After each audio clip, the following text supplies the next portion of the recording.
Hello everyone, welcome to Law of Assumption Coaching. Thank you so much for coming back here again and I hope you guys are doing awesome. First of all, मैं बहुत ज़्यादा तहे दिल से आप सभी लोगों को थैंक्स बोलना चाहूँगी for the 4,000 subscribers. Oh my god, we are growing every day. और अभी तो 3,000 हुए थे, अभी 4,000 हो गए. It's a big achievement and सारा क्रेडिट सिर्फ और सिर्फ आप लोगों को ही जाता है, आप लोगों के पेशेंस को जाता है, आप लोगों की लॉयल्टी को जाता है. So thank you so much for trusting in me, thank you so much for giving me so much of love. So with this happy note let's start today's video. Well, आज का video काफ़ी ज़्यादा motivational होने वाला है because week का starting है और आज मंडे है तो ऑब्वियसली हमें एक बहुत अच्छा मोटिवेशन चाहिए. तो इसी मोटिवेशन को आगे बढ़ाते हुए आज का टॉपिक लेते हैं. वेल, आज का टॉपिक है कि आपको किसी भी डिज़ायर में परसिस्ट क्यों करना चाहिए. अगर आप कोई मैनिफेस्टेशन चाहते हैं अपनी लाइफ में तो चाहे फिर आप कोई भी टेक्निक क्यों ना इस्तेमाल कर रहे हों, हमेशा जो की है वो कहा जाता है परसिस्टेंस इज़ द की. लेकिन क्वेश्चन ये है कि कितने लोग परसिस्ट करते हैं अपनी डिज़ायर में, या अगर परसिस्ट करते हैं तो वो कितना पेशेंस दिखाते हैं उस परसिस्टेंस में.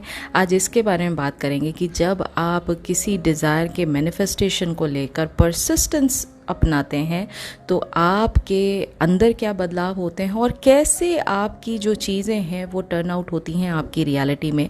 आज इसके बारे में बात करेंगे. सो परसिस्टेंस से बेसिकली होता क्या है, क्या फिजिकल चेंजेस आपके माइंड में होते हैं जब आप किसी एक डिज़ायर में परसिस्ट कर रहे होते हैं. मैं यहाँ पर नेविल गोडार्ड सर की एक कोटेशन है, बहुत अमेजिंग कोटेशन है, मैं उसको कोट करना चाहूँगी. He said, by persisting in the assumption that you already are the person you want to be, you rise above all doubt, fear and belief in the power of outside conditions or circumstances, and your world inevitably conforms to your assumption. Now, इसका क्या मतलब है? देखिए, इसका मतलब simply ये है कि जब आप persist करते हैं एक assumption में, उसको fact मान के चलते हैं, तो आप वो ऑलरेडी पर्सन बन चुके हैं जिसके पास उसकी डिज़ायर अभी के अभी है. सो when you say I am good enough, when you say I am smart enough to get this job, you are saying what, you are telling yourself that I already got the job. आप अभी ये बात कह रहे हैं कि मेरे पास ये जॉब ऑलरेडी है, मैं ऑलरेडी इतना इनफ हूँ कि मैं दुनिया में किसी भी इंसान के साथ जुड़ना चाहूँ तो मैं जुड़ सकता हूँ. यानी आप अपने डिज़ायर्ड वर्जन को अभी एक्सेप्ट करके बैठे हुए हैं. और जब आप ऐसा करते हैं और इसको तहे दिल से आप मानते हैं, तब आप सारे डाउट, सारे फियर्स या किसी भी आउटसाइड कंडीशन या सर्कमस्टांस को आप पावर नहीं देते हैं. आप उन डाउट्स को छोड़ देते हैं, आप उस किसी भी तरह के नेगेटिव फियर से उभर जाते हैं और किसी भी सर्कमस्टांस को आप ये अलाउ नहीं करते हैं कि वो आपके मेंटल स्थिति को यानी मैनिफेस्टेशन के दौरान उसको वो चेंज कर सके या नेगेटिव बना सके. और इस समय जब आप अपने डिज़ायर्ड वर्जन में होते हैं तब आपका जो 3D वर्ल्ड है वो उसी अजम्पशन को कंफर्म करता है, यानी उसी को शो करना स्टार्ट कर देता है, उसी को रिफ्लेक्ट बैक करना स्टार्ट कर देता है. और अब बात करते हैं कि ऐसे कौन से खास रीज़न्स हैं जो कि साइकोलॉजिकल और फिजियोलॉजिकल चेंजेस लेके आते हैं जब भी आप कंसिस्टेंटली अपनी डिज़ायर के लिए मैनिफेस्ट कर रहे होते हैं, आप कंसिस्टेंटली परसिस्ट कर रहे होते हैं अपने उस एंड सीन में. तो आपके सबकॉन्शियस माइंड में क्या क्या चेंजेस होते हैं. देखिए, सबसे पहले मैं आपको बार बार ये बात रिपीट करती हूँ, फिर मैं दोबारा एक बार रिपीट करूँगी. सबकॉन्शियस माइंड को क्या रियल है क्या फेक है उसको डिफरेंस समझ में नहीं आता. उसको सिर्फ ये बात समझ में आती है कि आप रिपीट क्या कर रहे हैं. अगर आप दिन रात जो 3D में देखते हैं उस एविडेंस की रियलिटी को आप बार बार सबकॉन्शियस माइंड में दोहराते हैं कि अरे मेरे पास पैसा नहीं है, अरे मेरा बैंक अकाउंट खाली है, अरे मैं अनएम्प्लॉयड हूँ, अरे मेरा SP मेरे साथ नहीं है, ये आप 3D को रियल मान के उसी चीज़ को नरेट कर रहे हैं अपने सबकॉन्शियस माइंड को. वही स्टोरी आप बार बार दोहरा रहे हैं. ठीक है, है।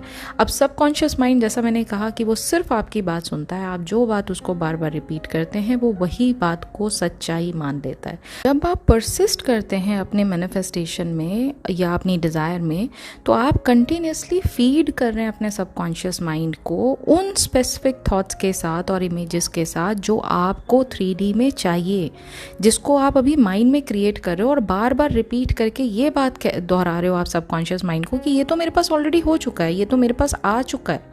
That's persistence and that's how you reprogram your subconscious mind।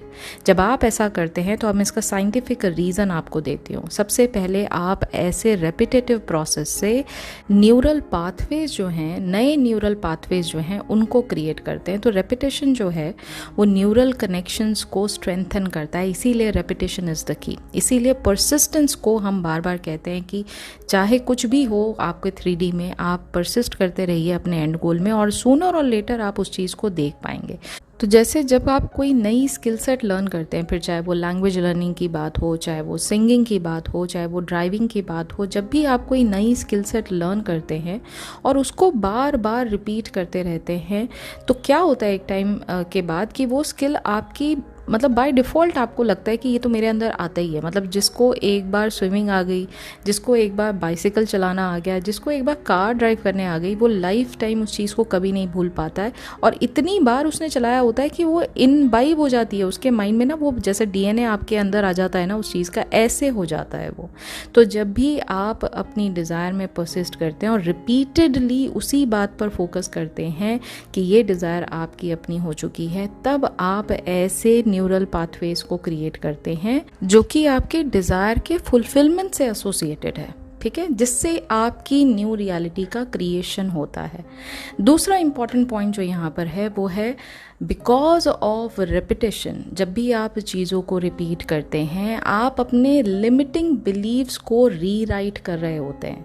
जब भी मतलब सिंपल सी बात है ना, अगर आपने लिमिटिंग बिलीव को इतनी बार रिपीट किया, नहीं मेरे पास ये नहीं है, नहीं मेरे पास वो नहीं है, I am not good at this, I am not good at that, कहीं ना कहीं बैक ऑफ द माइंड में ये चीज़ आप रिपीट करते रहे ना, तो वही चीज़ लैक फॉर्म में आपको 3D में और ज़्यादा दिखती रही। अब इसका कंप्लीट ऑपोजिट आप कह रहे हैं। जितनी बार आप ऑपोजिट चीज़ों को कहते हैं, उतनी बार ये लिमिटिंग बिलीव्स को आप रीराइट कर रहे होते हैं, ठीक है। फिर अब उसके बाद इम्पॉर्टेंस इसकी क्या है कि ये आपके फोकस को बढ़ाता है, आपके माइंड में क्लैरिटी लेकर आता है। देखिए, जब आप कंसिस्टेंटली किसी चीज़ को विजुलाइज कर रहे हैं, कंसिस्टेंटली आप अफर्म कर रहे हैं, तो कहीं ना कहीं आपके माइंड को ये चीज़ बार बार एहसास हो जाती है कि भाई ये एडमेंट है बंदा, इसको ये चीज़ चाहिए ही चाहिए, ये ऑलरेडी मान के बैठा हुआ है कि ये चीज़ इसके पास है, और आपका सबकॉन्शियस माइंड उस हिसाब से काम करने लग जाता है। तो फोकस आपका बड़ा क्लियर हो जाता है। और मैनिफेस्टेशन का पहला रूल ही यही कहता है कि आपको अपनी डिज़ायर के बारे में क्लैरिटी होनी चाहिए। तो जैसे डिज़ायर आज आपकी ये है कि मुझे भाई एक सर्टेन अमाउंट महीने का चाहिए, आज आपकी ये डिज़ायर है, 3 दिन के बाद आपको ये हो गया नहीं अब मुझे SP चाहिए लाइफ में, तो माइंड भी कहता है कि भाई कन्फ्यूजन क्या है, कभी तो ये बोला जाता है, कभी वो बोला जाता है। दैट इज़ वाई कंसिस्टेंटली अगर आप एक चीज़ को डिज़ायर के फॉर्म में मैनिफेस्ट कर रहे हैं और उसको उसी में आप उसके फुलफिलमेंट में अगर आप परसिस्ट कर रहे हैं, विजुलाइज करके यानी सैट्स करके, चाहे अफर्म करके, चाहे स्क्रिप्टिंग करके, आप देखेंगे कि आपको उस पर्टिकुलर डिज़ायर से रिलेटेड कोई कन्फ्यूजन नहीं होगा। आपका बड़ा क्रिस्टल क्लियर माइंड रहेगा कि ये मेरा फोकस है, ये मुझे चाहिए ही चाहिए। और उस क्लैरिटी के साथ आपका जो सेकेंड इंपॉर्टेंट पॉइंट यहाँ पर है वो ये है कि जितने डिस्ट्रैक्शंस होते हैं ना, यानी 3D में जो दिख रहा है वो डिस्ट्रैक्शन है, तो उस डिस्ट्रैक्शन से भी ये आपको हटाता है, ये आपके फोकस से आपको हिलने नहीं देता है। That is why persistence is very much important when you are manifesting your desire. फिर इतना ही नहीं है, रेपिटेशन से आपके इमोशनल रेजोनेंस में भी इंक्रीज आता है। कहने का मतलब ये है कि जो आपका इमोशनल कनेक्शन है ना आपकी डिज़ायर के साथ, उसको भी ये स्ट्रेंथन करता है। जब आप रिपीटेडली एक चीज़ पर फोकस कर रहे हैं from the state of wish fulfilled, यानी आप देख रहे हैं कि ये चीज़ ऑलरेडी माइंड में आपके हो चुकी है, इस चीज़ को आप फील कर रहे हैं। तो यहाँ पर इस पूरे ड्यूरेशन में जब आप अपनी डिज़ायर को पूरा होते हुए देख रहे हैं, आपके मन में इमोशंस कैसे आते हैं, एक्साइटमेंट के, जॉय के, ग्रैटिट्यूड के, इन सारे इमोशंस को जब आप बार बार रिपीट करते हैं ना, परसिस्टेंस लेकर आते हैं इस पूरी एक्टिविटी में, तो इनको वो और ज़्यादा बढ़ाता है, इस वाइब्रेशन को वो और ज़्यादा बढ़ाता है, और यही आपके थॉट्स को और ज़्यादा पावरफुल बना देता है। ठीक है, और इतना ही नहीं, अगर मैं साइंटिफिक रीजंस की यहाँ जब बात कर रही हूँ, तो ये आपके रैस यानी रेटिकुलर एक्टिवेटिंग सिस्टम को भी इंगेज करता है। अब ये होता क्या है, रैस क्या है? रैस जो है वो आपके ही ब्रेन का वो हिस्सा है जो आपकी बताई हुई इंफॉर्मेशन को फिल्टर करता रहता है। यानी जिस भी चीज़ पर आप ज़्यादा फोकस करते हैं, वही इम्पॉर्टेंट बात समझ के ये उस चीज़ को फिल्टर करके आगे पास ऑन कर देता है, और उसी चीज़ से आपकी नई रियलिटी का क्रिएशन होता है। तो जब आप परसिस्टेंटली अपनी डिज़ायर के बारे में from the state of wish fulfil देखते हैं, तो ये चीज़ आप एक्टिवेट कर रहे होते हैं, यानी रैस जो है वो आप एक्टिवेट कर रहे होते हैं, और इसकी वजह से आपको लाइफ में चेंजेस दिखाई देते हैं। जैसे अपॉर्चुनिटीज़ ज़्यादा आने लग जाती हैं, जो जहाँ चीज़ों में आपको लगता है ये तो इम्पॉसिबल सी चीज़ थी, वहाँ पर आपको कुछ बेटर चीज़ें दिखाई देने लग जाती हैं, लोग आपको ज़्यादा अप्रोच करने लग जाते हैं। You know, these things start happening. क्यों? क्योंकि अब आपका जो माइंड है ना, वो माइंड आपका आपके गोल के साथ अलाइंड हो गया। यानी जब जब उसको वो डोज चाहिए फोकस का, तब तक रैस जो है वो उस फिल्टर करके इन्फॉर्मेशन को आगे पास ऑन कर देता है, और उसी फोकस के हिसाब से आपकी 3D रियलिटी का क्रिएशन होता है। अब इसके बाद आता है मेरा favourite point, which is building resilience. Resilience क्या होता है? देखिए, जब भी आप किसी चीज़ पर फोकस करते हैं, अब वो अगर आपका एंड गोल है कि मुझे इस पर्टिकुलर जगह पर जाना है, मुझे ये पर्टिकुलर चीज़ चाहिए ही चाहिए, ठीक है ना, तो उसके बीच में आने वाली चीज़ों को क्या आप इम्पोर्टेंस देते हैं? नहीं देते हैं। जैसे जब आपको भूख लग रही होती है, तो व्हेन यू आर हंग्री, आप क्या चाहते हैं? आप उस समय चाहते हैं कि जो फूड है वो आपके सामने हो और आप उसको खाना स्टार्ट कर दें। अब उस फूड तक पहुंचने के लिए हो सकता है आपको कुछ दूर पैदल चल के जाना हो सकता है आपको गर्मी उस समय बहुत ज़्यादा लगे, हो सकता है आपको there are so many things in between जो कि आपके रास्ते में आ सकते हैं, आपके और आपके फूड के रास्ते में आ सकते हैं। लेकिन क्या आप उन चीज़ों पर फोकस करते हैं? नॉट रियली, क्योंकि आपका अल्टीमेट फोकस क्या होता है? मुझे भूख मिटानी है, मुझे खाना चाहिए, मेरे को खाना खाना है। तो आपका फोकस सिर्फ और सिर्फ कहाँ होता है? आपका फोकस होता है उस एंड गोल पर।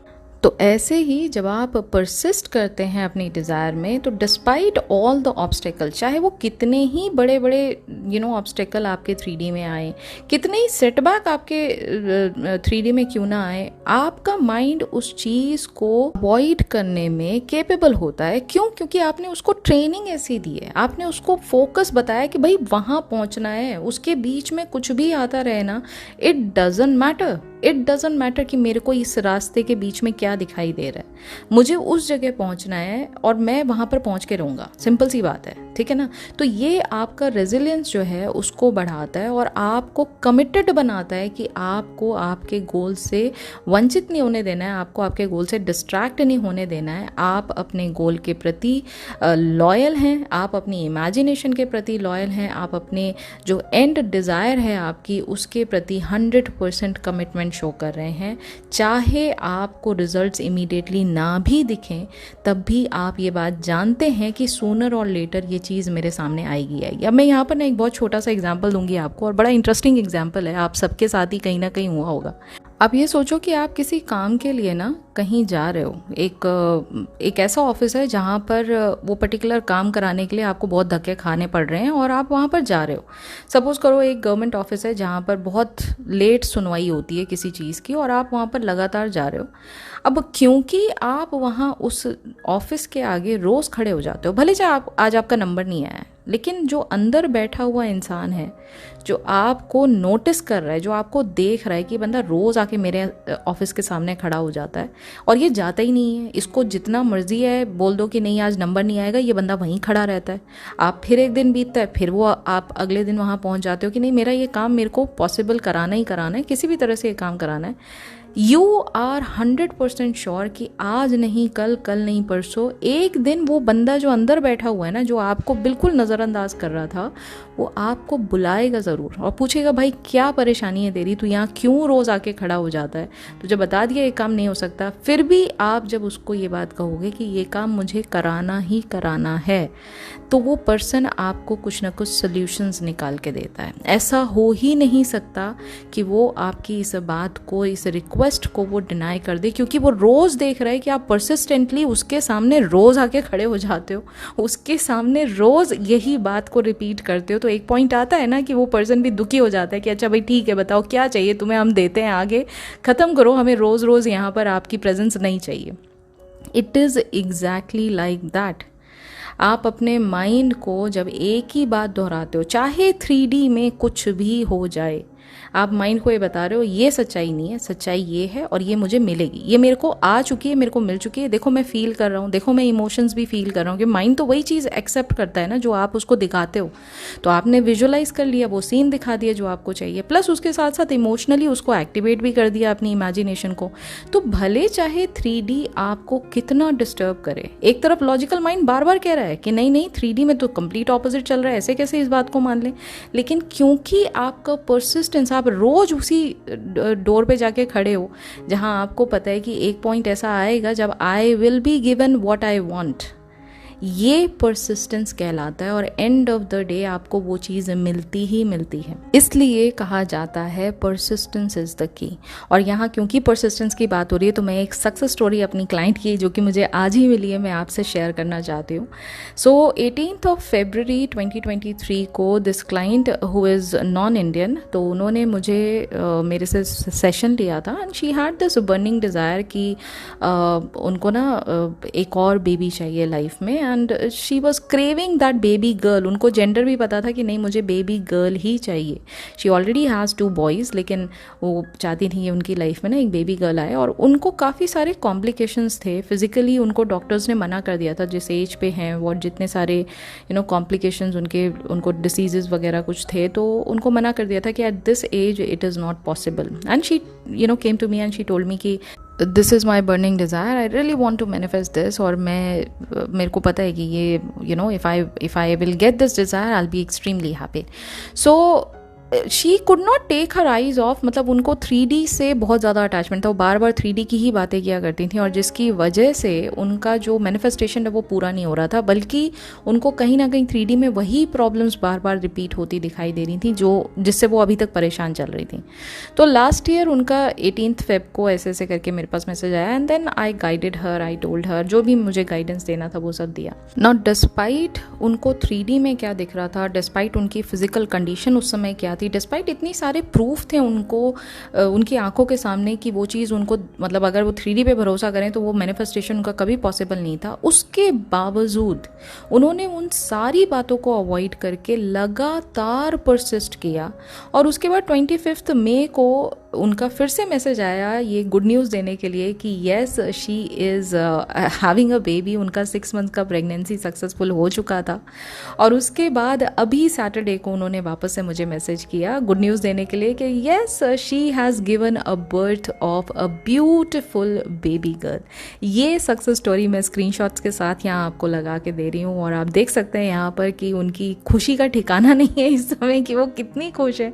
और जैसा उनको चाहिए था उन्होंने बिल्कुल वैसा ही चीज़ जो है अपनी लाइफ में मैंने मैनिफेस्ट किया, और एक ब्यूटीफुल हेल्दी बेबी गर्ल को उन्होंने बर्थ दिया। और ये बहुत बड़ी चीज़ है मेरे लिए, क्योंकि एक लाइफ को आपने नया क्रिएशन दिया अपने थॉट्स के साथ। तो देखिए कितना कुछ पॉसिबल है अगर आप चीज़ों में परसिस्ट करते हैं, तो आपकी डिज़ायर 100% आपकी हो सकती है। अब अगर आप उसमें लॉजिक लगाने लग जाएं, अगर आप उसमें, मुझे दुनिया भर की चीज़ें, अभी कल परसों किसी का मैसेज आया था, since I wasn't feeling well so I was not able to check my messages, मतलब जो कमेंट्स आते हैं वो मैं नहीं देख पा रही थी। This is one annoying person जिसका लगातार कम से कम 7-8 वीडियोस पे मेरे मैसेजेस आए हुए थे, एंड लास्ट में तो he started calling me what not, मतलब नेम कॉलिंग करने लग गया बंदा, और क्या क्या बोले जा रहा है।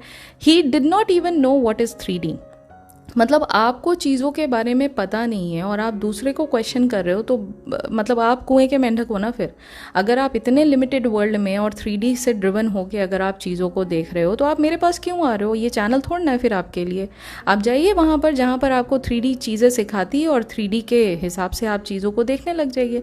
If you do not believe in your thoughts, if you do not believe in your mind set, if you do not have that patience कि मेरा माइंड मेरे लिए कुछ कर सकता है, मुझे सिर्फ पहले पॉजिटिव सोचना तो है, नेगेटिव से मुझे बाहर निकल के पहले पॉजिटिव तो सोचना है। अगर आप खुद पे नहीं कर पा रहे तो मुझे उल्टा सीधा बोलने से क्या फ़र्क पड़ेगा?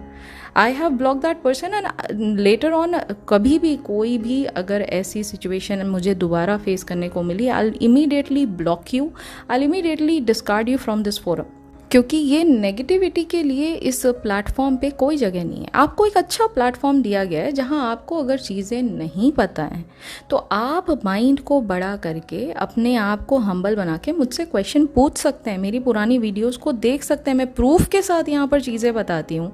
यहाँ कोई ऐसा नहीं है कि मैं सिर्फ हवाई बातें कर रही हूँ। I have tested and tried it and I have done it from last many years. तब मैं जाके यहाँ पर यूट्यूब पे आपको चीज़ें बता रही हूँ। और ये मेरी बात मत कहिए, जिन्होंने बुक लिखी हुई है आप उनकी बातें जाके पढ़िए। अगर आप बिलीव ही नहीं करना चाहते तो फिर तो भाई ऊपर वाला भी नीचे आ जाएगा ना, तब भी आपको वो कुछ दे नहीं सकता है, क्योंकि आपका माइंडसेट ही वैसा है। फिर आप किसी को भी उसमें कुछ भी बोलते रहो, उससे आपकी आप ब्रिंगिंग के बारे में पता चलता है, मेरे बारे में नहीं पता चलता। मैं तो चुपचाप आपको साइडलाइन कर दूंगी। मेरे पास ऐसे लोगों के लिए ना तो टाइम है ना मेरे पास एनर्जी है। I am going to block you straight and simple. Okay, so फिर वही बात आती है, let's come back to the main point कि परसिस्टेंस इतना ज़्यादा ज़रूरी क्यों है। अगर आप परसिस्ट करते हैं बिना इस बात को दिमाग में रखे हुए कि 3D में जो दिख रहा है ये सच्चाई है, अगर आप इस चीज़ को कम्प्लीटली डिस्कार्ड कर देते हैं, इसको कम्प्लीटली बॉयकॉट कर देते हैं और उसी बात को रिपीट करते हैं जो आपकी डिज़ायर है, जो आपकी लाइफ की डिज़ायर है, उसी बात को आप फोकस करते हैं, things are going to get change. ये सारा गेम ही परसेप्शन का है। अगर आपने परसेप्शन में 3D को अपनी ज़ीरो रियलिटी मान के रखा और जो इमेजिनेशन है उसको रियल मान के आपने रखा, तो फिर आप मैजिकली हर एक चीज़ को अपनी लाइफ में अट्रैक्ट करते हो, क्योंकि अब आपको सीक्रेट पता है। मैनिफेस्टेशन का सीक्रेट क्या है?